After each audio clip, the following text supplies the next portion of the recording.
Hi everybody, Driving with Dane here, coming to you with a video that's a little bit different. Today I'm doing a long-term review of my personal vehicle. This is my daily driver for the last 5 years. This is a 2011 Ram 2500 Power Wagon, as you can see with the sticker up there, in deep water blue clear coat metallic. Which is one of my favorite colors, especially with this red and black accent package. I bought this truck for about 21 grand.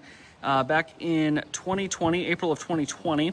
I've had it for about 5 years. I bought it with 109,000 miles on it, and it's got about 139,000 now. So I'm right at 30,000 miles, about 6,000 miles a year. These are the original tires that were on it when I bought it. These are BFG KO2s. As you can see, I don't believe they were brand new when I got it, but still a decent amount of tread life left. In pretty good shape. Overall, we've had pretty good luck with the truck. I have, of course, replaced a couple of things.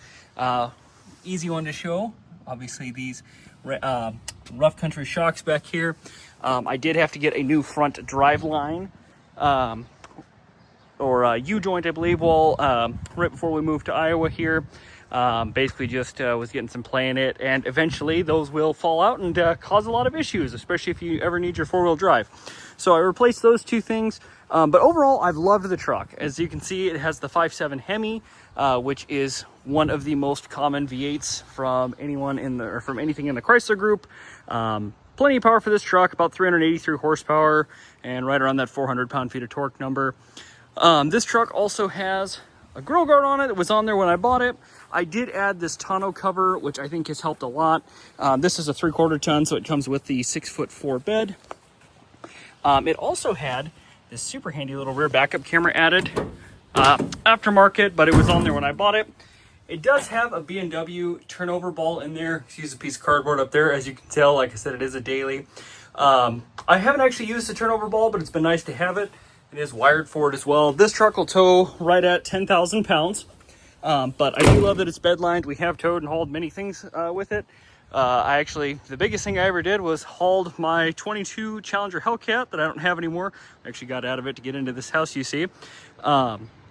Hauled it all the way from Sheridan, Wyoming to Cedar Rapids, Iowa, right at 934 miles, and I got 10 miles to the gallon the whole way with the truck loaded, with pretty much everything we could carry, and the Challenger behind it on a U-Haul. So not too bad. There is definitely one thing about this truck that is a little bit difficult. I'm going to go ahead and start it up here. Has the grenade style key. Does have remote start, which I really like. So put it in. Turns, fires right up. You can see this is actually better than I've been getting, just because it's summer and I went on a little bit of a trip out to a car show the other day. But I've been averaging somewhere between 10 and 13 miles to the gallon. The best I've ever seen with this truck is 15. That's basically just a result, of course, of it being a 5.7 Hemi with 456 gears, which is unique to the Power Wagon, along with the ability to lock both the front and rear axles, and it actually has a disconnecting sway bar, which is really cool. I've played with this a couple of times. I've never done off-roading serious enough to actually need it. But it is fun. I have used it, and it does make a bit of a difference when you're in, some gravel and some rocks, that kind of thing. But basically, like I said, with the fuel economy on this, this truck weighs about 7,000 pounds. It's got a super low gear, like I said, at 456 rear end. Like I said, gas V8 up there. So, kind of what can you expect? But, definitely not too bad. I am glad it's gas prices and not diesel. Runs on regular 87, or I've actually been putting 88 with a 15% ethanol in it. Has been pretty good. One other small pain point, the Bluetooth does work, but for some reason the actual AM FM radio itself went out in this, and it's been out for quite a while. I can still Bluetooth music through it just fine. Obviously it's a little bit slow, but obviously it's 2011. So for whatever reason, yeah, like I said, it just the radio itself just quit working. I just get static no matter the station, AM or FM.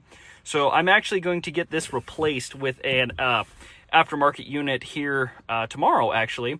And then I'll have wireless Apple CarPlay and stuff. And I'm actually looking forward to doing a review on that for you guys as well. Some things I do like about the truck, does have this cool double glove box setup. This one is obviously full of all the paperwork stuff you got to keep in the truck. Tons of cup holders, room for my daughter's snacks and change. This does have the option to be a seat and has a little bit of storage underneath there. And then of course, once again, ignore the mess of paperwork in there. As I said, is a daily driver. I did also add these seat covers.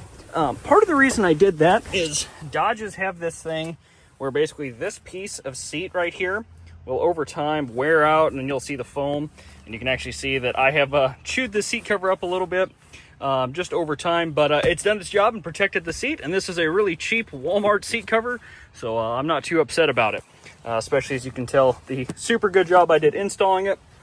Does have these WeatherTech mats though too, which are nice. They've protected the truck and kept the floor and everything in good shape. I do have a Blue Driver little code scanner I keep in the truck as well. Has come in pretty handy. The only times I've ever really had to use it, we'll pop the hood here. I had to replace the battery recently, which is just from age. Basically just from age, like I said. But you can see I put a new Walmart battery in here. Nothing real unusual there. The only other pain point I've ever really had with this truck is actually right here. This is called the TIPM, which in other manufacturers has different names. Basically, this is your fuse box or kind of your computer housing.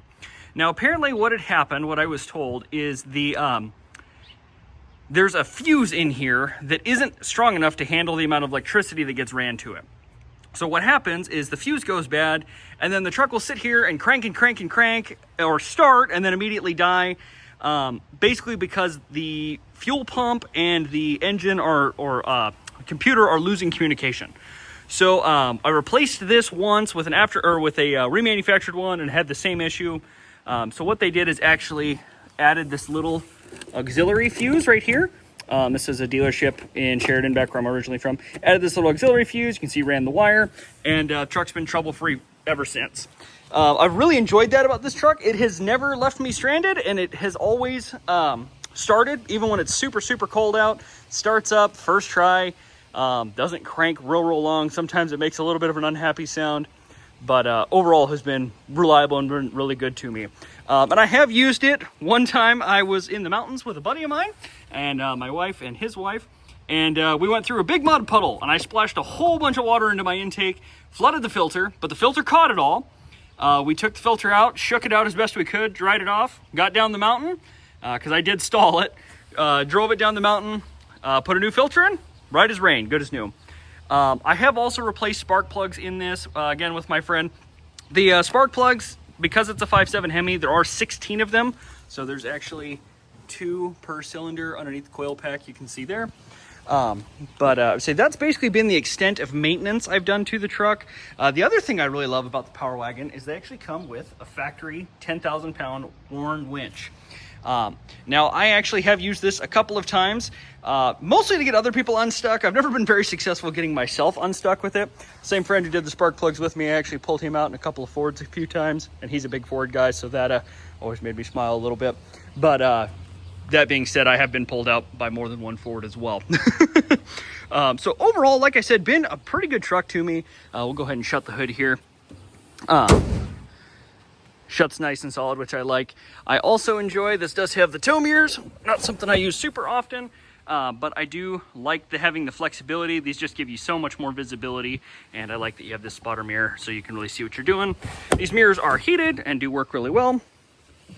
If we come to the back seat, you can definitely tell, like I said, this is daily driven. I just cleaned all the garbage out of it, but it does need a little further spruce up. One thing I do really like about Rams, though, is this underfloor storage here. So you can see I've got a little cargo net. We used that when we moved because I had stuff piled over the bed. So that was a good way rather than running ratchet straps, which you can see I've got as well, all over.